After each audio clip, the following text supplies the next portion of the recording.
Hai sahabat pecinta cerita horor, kali ini aku akan menceritakan sebuah kisah horor lainnya, perjalanan seram ambulans.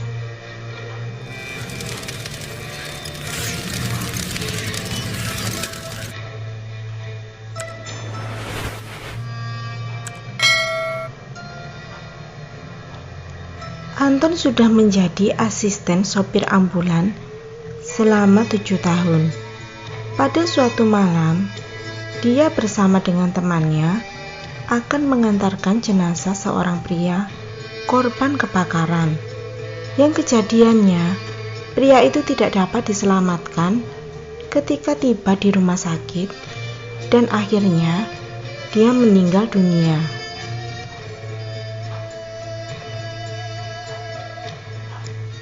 Setelah jenazah dimandikan, akan diantarkan pulang kepada kedua orang tuanya.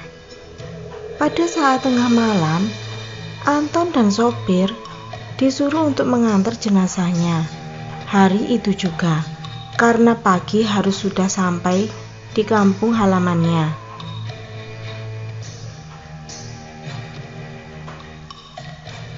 Anton sempat menolak karena tidak baik mengantar jenazah pada tengah malam. Hanya saja, kepala rumah sakit meminta hari itu juga segera diantarkan agar bisa dikuburkan pada pagi harinya. Dan ada alasan lain dari keluarganya, harus cepat diantarkan selain karena lokasinya juga sangat jauh.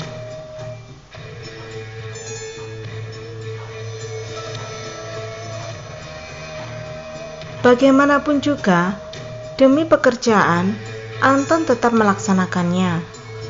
Dia sempat bertanya, lokasinya di mana? Dan si sopir bilang, dia tahu karena dia dulu mantan sopir bus antar luar kota.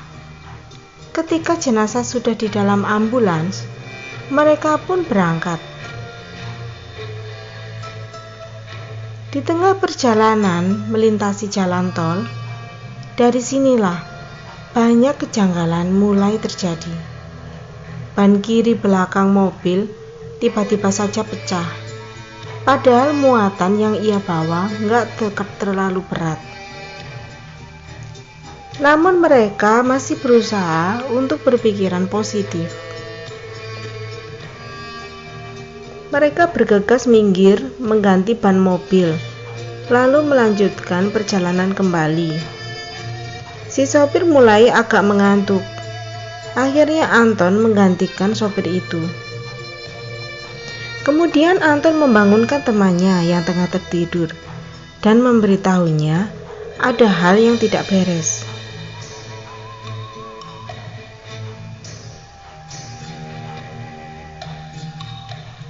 Kata Anton, kenapa tiba-tiba mereka masuk ke tengah-tengah hutan? Padahal mereka lewat jalan tol. Mobilnya berhenti. Namun rekannya justru bingung dengan sikap Anton. Kita masih di jalan tol, Anton.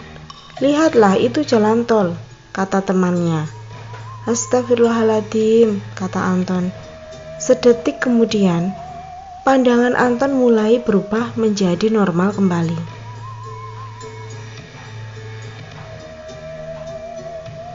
Di tengah perjalanan, ada kejadian lagi. Padahal mereka berangkat dengan kondisi bensin penuh. Namun di pertengahan, mendadak bensin hampir habis. Padahal baru jalan sekitar 2 jam. Akhirnya pun mereka memutuskan untuk ke rest area.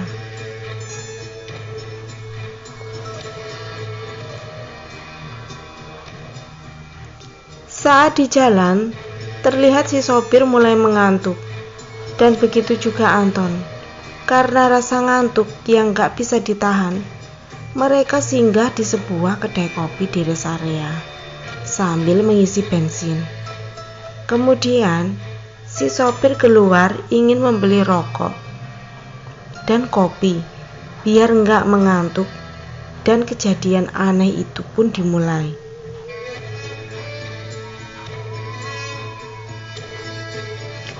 Saat Anton berada di dalam mobil, tanpa sengaja dari kaca depan dia melihat jenazah tersebut berdiri dan kembali ke posisi semula. Awalnya Anton panik, tetapi dia masih mencoba untuk tetap tenang.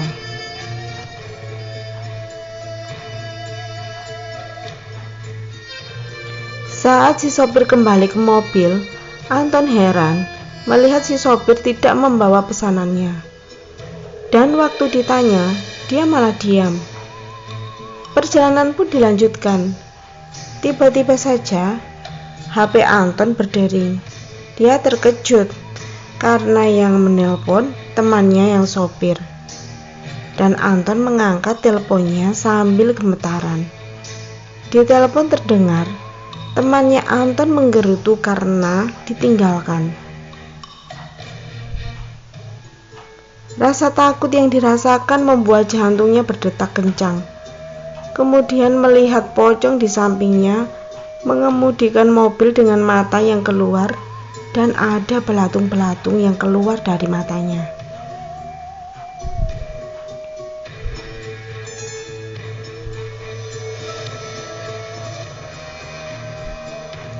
Mukanya hitam gosong serta ada bau busuk yang menyeruak dan terdengar suara ingin cepat pulang.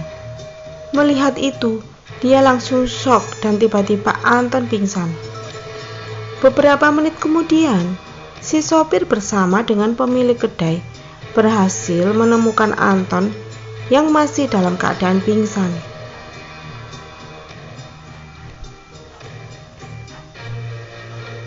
Setelah disadarkan, dia bercerita kejadian yang dialaminya. Awalnya sopirnya tidak percaya, tetapi setelah melihat jenazahnya berubah posisi, mereka akhirnya percaya.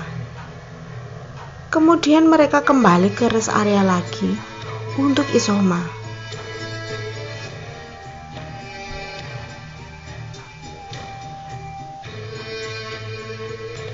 Mereka berdua kemudian melaksanakan sholat malam dan berdoa agar diberi keselamatan hingga sampai rumah duka dan kembali pulang ke rumah dengan keadaan selamat.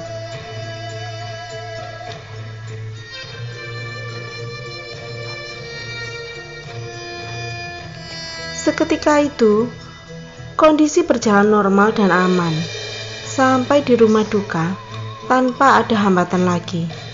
Setelah jenazah itu diantarkan, ternyata mereka baru tahu dari cerita keluarganya kalau jenazah yang meninggal merupakan penganut ilmu hitam.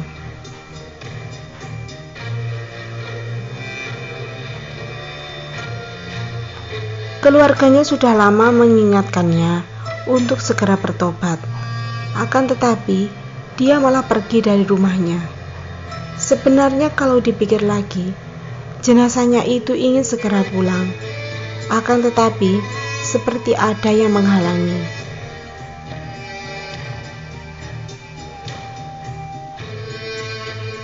Agar jenazah itu tidak dapat segera sampai di rumahnya untuk segera dikuburkan.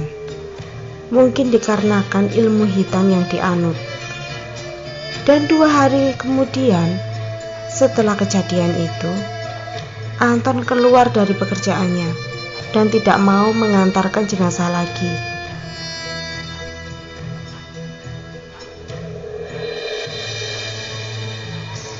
Sekian dulu cerita horornya.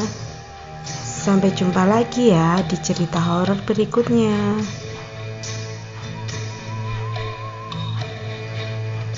Terima kasih.